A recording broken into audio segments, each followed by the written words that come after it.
Hoje vamos falar de uma situação muito comum em diversas cidades brasileiras. A pessoa constrói uma casa, mas aí a família aumenta, um filho se casa e precisa ter onde morar, ou ainda a necessidade de uma renda extra. A solução? Construir mais andares no imóvel. Mas como fazer isso sem correr riscos? O chamado direito de laje foi regulamentado e é o tema de hoje do artigo 5º. A Constituição Federal determina que é garantido o direito de propriedade.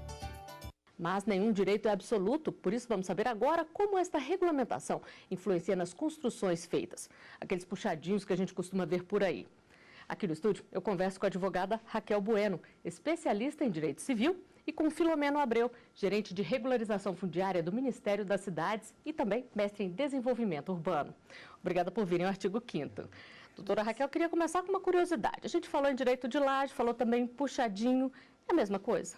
Na verdade, quando a gente fala muito do puxadinho, é uma linguagem mais informal e normalmente ela pode ter arranjos jurídicos bem diferentes. Às vezes, relações familiares, então você cede para a pessoa a título gratuito, um comodato, um empréstimo, ou até mesmo você aluga, né, e permite que a pessoa faça a construção. Já quando eu falo do direito de laje, ele é reconhecidamente um direito real e agora inserido, né, modificando aí o nosso Código Civil. Agora, doutor Filomeno, a gente até procurou, mas não encontrou dados oficiais sobre esse tipo de construção. Mas a gente sabe que é bastante comum, né? A informalidade urbana é uma realidade no Brasil. O governo federal, visando atingir esse problema, revisou todo o marco legal da regularização fundiária, com a nova lei 13465. E realmente não se tem um censo fundiário do país. A gente não pode informar quantos imóveis estão irregulares, mas a gente sabe que, inclusive, algumas cidades elas são completamente irregulares. Tem uma situação que precisa mudar, né? Exatamente. Bom, e até bem pouco tempo essa situação não era regulamentada. A lei que dispõe sobre a regularização fundiária urbana e rural entrou em vigor em julho deste ano e trata, entre outros pontos, desse tipo de construção. Uma situação muito comum no Brasil. A família decide construir um andar em cima da casa. O imóvel dobra de tamanho, mas continua com uma só escritura. Agora a parte superior, ou simplesmente a laje da casa, poderá ter registro próprio em cartório. O registro em cartório deverá ser feito pelo comprador e ele vai arcar com todos os encargos e tributos, como o IPTU. O advogado Francisco Camargo lembra que mesmo com uma legislação válida para todo o país, cada município brasileiro deve obedecer às edificações e questões urbanísticas. Um direito de laje não poderá, por exemplo, violar as posturas estabelecidas pelo município ou pelo Distrito Federal, sob pena disso ser caracterizado uma unidade irregular e até pode ser até derrubada pela municipalidade quando houver a infração das posturas de construção das leis urbanísticas de cada município. Com mais imóveis regularizados, o mercado de compra e venda pode se aquecer, segundo os corretores. Há uma divisão aí na proporção que vai aumentar o número de imóveis e também a facilidade de vendê-lo. Porque aqui em Brasília, por exemplo, há uma dificuldade imensa. Por quê? Você não quer comprar uma casa que não tem escritura. É o que mais acontece, né? Você quer uma coisa comprada, mas que tem uma escritura para passar no seu nome definitivamente. Nesse caso aí, sim. Você está desmembrando em escritura. Eu vou ao cartório com você, que eu sou o dono, e você vai fazer uma escritura no seu nome, transmitida pela minha escritura. Doutor Filomeno, a gente viu o advogado falando aí que as cidades têm prioridade sobre esse tipo de legislação, mas já era uma reivindicação antiga e é importante ter uma lei que regulamente, que sirva até de orientação, né? O senhor participou, inclusive, da elaboração da lei, né? A lei regulamenta a regularização fundiária a nível nacional. Competência da União, das normas gerais, prevê normas gerais de direito urbanístico, mas quem aprova a regularização fundiária é o município, né? Não só por direito de laje, mas como todas as áreas da regularização fundiária, vai ser necessária a aprovação do município para que aquilo seja levado a registro no cartório de imóveis e realmente possa efetivar o direito à moradia de várias famílias no país. E pode servir aí de orientação e de parâmetro para muito lugar que tem muita regularização ainda para ser feita, né, doutora Raquel? Com certeza. É uma forma também de você garantir. Por exemplo, a pessoa que tem um imóvel, seria uma forma também dela conseguir um valor aí, né, sem ter que se desfazer do seu próprio imóvel. Então, na minha percepção, é um aproveitamento também do solo urbano, né? A função social, eu entendo, da propriedade no seu nível mais abrangente. E quando se fala de mercado imobiliário, como realmente aí o profissional da área falou, vai facilitar a troca, a compra e venda desses imóveis, porque hoje em dia esses imóveis não são financiados pelo sistema financeiro de habitação. Então ele barateia o custo da compra desse imóvel porque os juros vai ser um pouco menor, na verdade bem menor do que comprando o imóvel. Hoje em dia nem todo mundo tem dinheiro à vista para comprar um imóvel. A maioria não tem, né? Com certeza. Pois é, doutora Raquel, então como é que fica essa questão da escritura? Agora o proprietário vendeu ali a laje dele. Quem comprou passa a ter todo o direito, vai ter escritura, tudo certinho. Como que o marco aqui foi de regularização mesmo, e é um direito real, então o direito real a gente sabe que ele tem várias garantias. Essa questão da taxatividade, a questão até mesmo da publicidade dos atos. Então, a laje, como um direito real, ela vai exigir isso. Então, como é que a gente alcança esse ideal de publicidade? Né? De reconhecer que o direito realmente é meu, que eu posso invocá-lo, até mesmo judicialmente. É por meio do registro. Então, no Brasil, a gente trabalha com sistema registral e eu só posso dizer que eu sou titular de algum bem imóvel, por exemplo, não basta a escritura, não basta o título, eu tenho que ter o registro. Então, o direito de laje permite esse desmembramento. Então, você vai ter, na verdade, 2 propriedades aí autônomas, certo? Mas haverá em determinados momentos comunicações entre elas. Mas aí, por exemplo, o titular da construção base, assim que a lei designa, o titular ele vai ter a escritura dele, né? E a gente abre uma matrícula para esse imóvel, porque até então ele não tem, né? Essa parte, essa construção, essa seção, por assim dizer, ela não tem registro ainda. Então vai ter o primeiro registro, que é a matrícula. Lembrando que, uma vez estabelecido o direito de laje, lá na matrícula também do imóvel base, vai ter que constar uma averbação. Então, para que haja um respeito por parte de terceiros ou outras pessoas que venham adquirir. E aí a pessoa que comprou, ela vai ter que pagar também aí o ITBI, o Imposto sobre Transmissão de Bens Na verdade, Imóveis? Aqui existe uma transmissão, né? Seja, né, da sua superfície superior ou inferior, mas há. Então, por isso que há, sim, a parte da tributação e, óbvio, né, essa questão aí fica a título do comprador mesmo. A questão de ir ao cartório, promover o pagamento dos emolumentos cartorários, fica por conta do comprador. Doutor Filomeno, e como funciona esse direito de laje na prática? As unidades, por exemplo, têm que ter acesso independente? Quando foi criada a medida provisória 759, que deu origem a essa lei, ela trazia a previsão expressa de entradas independentes para poder configurar o direito de laje. E no processo de revisão que surgiu a Lei 13465, foram mais de 700 emendas, né? Então foi bem transformado. Algumas coisas aí melhoraram bastante no projeto de lei de conversão, outras a gente ainda não sabe como vai ser interpretado aí na jurisprudência, né, e pelos doutrinadores. Mas o acesso independente foi retirado como condicionante para se ter um direito de laje. Então, 2 unidades poderiam ter um acesso comum. Então, não se tinha essa previsão de acesso comum no direito de laje. Aí agora vai ter uma área comum que provavelmente vai gerar algum custo ou alguma administração comum dos 2 proprietários. Bom, e tem muita gente curiosa sobre esta regulamentação. Nós recebemos alguns vídeos com perguntas. Vamos ver o primeiro deles. Sou Raiane Souza, de Vilhena, Rondônia. Eu queria saber se quando a pessoa vai vender a laje da casa dela, se ela precisa da autorização da prefeitura antes. Doutor Filomeno, como é que funciona? Tem que ter autorização prévia ou tem que informar depois? Não é que a autorização seja para a venda da laje. A autorização é para você poder construir em cima da laje. Né? O direito de laje ele trouxe a previsão que ele vai ser regulado tanto urbanisticamente como em termos de postura. Né? Quando se regula urbanisticamente, se fala de zoneamento. Né? O zoneamento prevê a possibilidade de se construir em cima da laje. E com o Código de Obras e Posturas do município, poder regulamentar o acesso independente. Como é que vai ser esse acesso, como é que para condicionar a venda da laje. Mas a venda da laje em si, ela não é condicionada. Como um direito de propriedade, o detentor do direito ele vai ter o direito de dispor dele no momento que ele quiser. E quem não regularizar essa situação, doutora Raquel, pode ter problemas?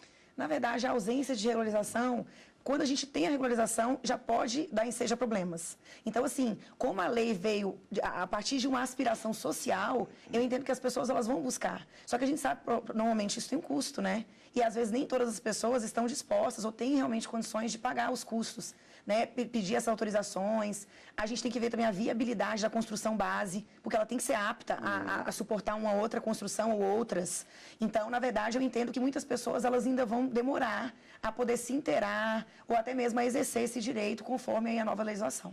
Mas as prefeituras podem cobrar das pessoas que regularizem, obrigar essa regularização? Como nós temos agora uma previsão, né, eles não podem ficar nessas condições, porque uma coisa é você ter um imóvel de 2 andares e você distribuir em família. Isso é uma coisa, é uma propriedade única.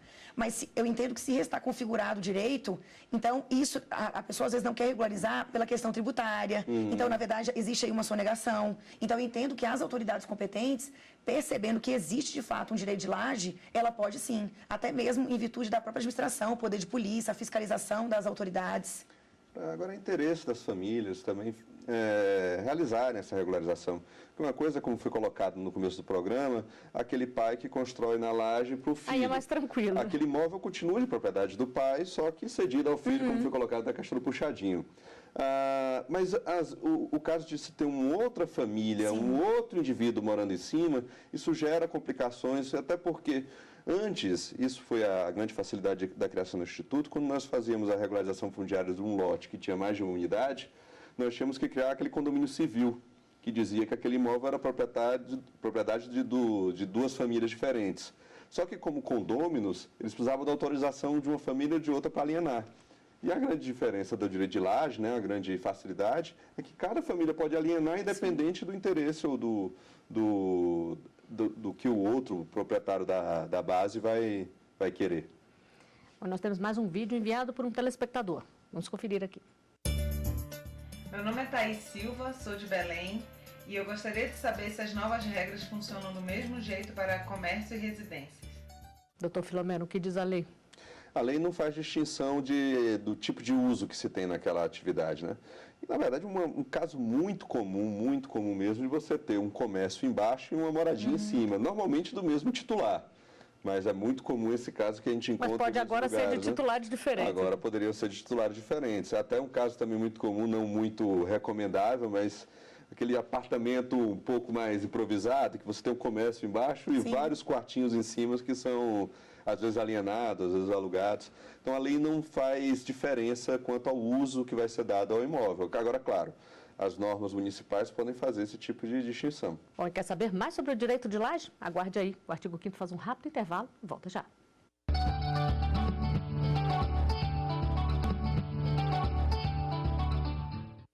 Estamos de volta com o artigo 5º. Hoje estamos falando sobre a regulamentação do chamado direito de laje. Os nossos convidados são Filomeno Abreu, gerente de regularização fundiária do Ministério das Cidades, e a advogada Raquel Bueno, especialista em direito civil. Nós temos mais um vídeo enviado por um telespectador. Vamos ver aqui.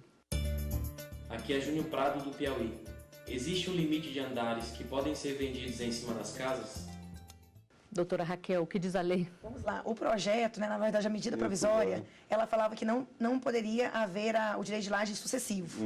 E aí, de forma bem contrária, a lei mesmo falou que não há oposição. Aqui a gente tem que levar em consideração o seguinte, tem que saber se a construção base, ela tem estrutura, né, ela tem a solidez para aguentar as outras construções. Então, assim, essa parte, ela fica a cargo das regras de postura, de organização mesmo, municipais ou do DF. Então, basicamente, é permitido sim, não há um limite. A lei só diz o seguinte, que a partir do momento que você tiver o segundo direito de laje, né, e assim por diante, você teria que ter o consentimento dos demais. E também a questão da lei de posturas também, tem a questão de construções até certa altura, tem locais que não admitem, né, determinados andares, tantos andares. Então, aqui é uma conjugação de interesses. Tanto o interesse público, né, que vai a questão aí da postura e tudo mais, e a questão também das outras partes, por exemplo, o dono da construção base e o dono do primeiro direito de laje. Bom, a doutora Raquel falou uma coisa importante aqui, saber se aquela construção inicial aguenta mais e mais andares. É bom lembrar que todo esse tipo de construção, esse tipo de obra tem que ter acompanhamento técnico, profissional ali, né, doutor Filomeno? Esse tipo de construção ele vai necessitar de uma avaliação de um engenheiro, de um arquiteto, vai necessitar também de uma avaliação de uma ABITS para aquela construção, junto à prefeitura. A prefeitura vai licenciar previamente o projeto, posteriormente o ABITS para autorizar. E a questão do problema da segunda laje, né? A segunda laje a construção inicial prevê aquele tipo digamos, de edificação sucessiva. Porque aí eu já vou precisar de ter um pilar que vai sustentar aquilo ali, ou de um projeto de alvenaria estrutural, então já gera algumas complicações. Mas a gente sabe que realmente em cidades como Rio de Janeiro, nós temos construções com 5, 6 lajes construídas sucessivamente. E aí temos que realmente avaliar a segurança dessas construções. Em condições precárias, né? Em condições precárias. Passagem, algumas até um milagre, elas estarem desafiam a física. Com certeza. Pois é, nós temos uma dúvida de um telespectador, um vídeo que a gente recebeu justamente sobre isso, sobre este tema. Vamos conferir aqui. Oi, meu nome é Jonas, moro no estado de São Paulo, sou professor. Gostaria de fazer uma pergunta. Se alguém compra uma laje de uma propriedade e faz uma reforma que compromete toda a construção, quem deve arcar com o prejuízo? Doutora Raquel, deu problema, a laje ali, a primeira não aguentou, deu... É interessante o que acontece? Essa parte, porque a lei agora, ela diz o seguinte, que, por exemplo, caso haja despesas ou reparações, que são reparações na viga mestra, né, na estrutura mesmo, aí esses valores têm que ser rateados. Podendo aquela parte, percebendo que uma das partes, percebendo que a situação é emergencial, por exemplo, fazer a reparação, como se fosse uma medida de autotutela, né, independente do judiciário, e depois fazer um rateio. Então, na verdade, isso em relação a reparos na estrutura básica. Agora, por exemplo, se a pessoa que construiu acabou fazendo reparos ou uma reforma, benfeitorias, que de alguma maneira elas atrapalham outro direito de laje ou a construção base, aqui são os princípios normais do direito civil. Então, se você causou um dano com a sua conduta, você vai ter a responsabilidade civil. Então, quem promoveu esses acréscimos, eu entendo que, muito embora não esteja na lei, eventuais reparos, eu sei que são propriedades independentes, mas eu entendo que não custa uma notificação, uma comunicação em relação à construção base ou a outro direito de laje também instituído ali entre esses moradores. Apenas informando, olha, eu vou fazer a reforma. Lembrando também que como aqui você tem construções sobrepostas, é interessante, você vai ter que também ter um aval do município e tudo mais, e os pareceres, né, das pessoas que são técnicas no assunto. Mas, de qualquer sorte, se eu estou no meu direito de laje, eu resolvo fazer uma reforma e eu comprometo a estrutura, a responsabilidade é minha. Pois é, a doutora Raquel falou aí da notificação para o proprietário anterior. Isso é uma exigência ou é mais um acordo ali para evitar problemas futuros? Se eu resolvo ali, comprei a laje, resolvo fazer uma obra mais significativa, é bom avisar ou é obrigatório avisar? O licenciamento municipal é obrigatório para qualquer construção que se fosse fazer, independente de ser direito de laje, que não é uma prática no país. Para a prefeitura é obrigatório? Para a prefeitura, qualquer intervenção, qualquer obra que se faça em qualquer tipo de imóvel necessita de um licenciamento da prefeitura.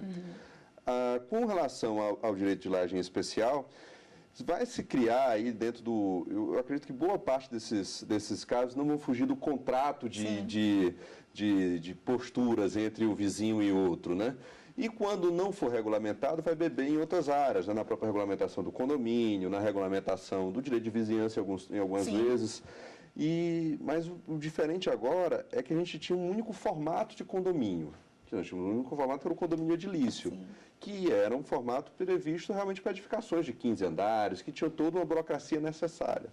Agora nós temos mais formatos de condomínio, nós temos além do condomínio civil, né, que são dois, tem o direito de laje e tem o condomínio urbano simples, que é uma figura nova que foi inserida pela Lei 3465, que não estava na medida provisória. E aí tem que verificar realmente em cima do caso concreto, em cima do tipo de área, se tem muita área comum, se tem muito gasto comum, se tem uma administração realmente coletiva, se realmente vale a pena você utilizar um tipo de condomínio ou outro. Então isso vai ser uma opção das pessoas que estão ali fazendo o negócio?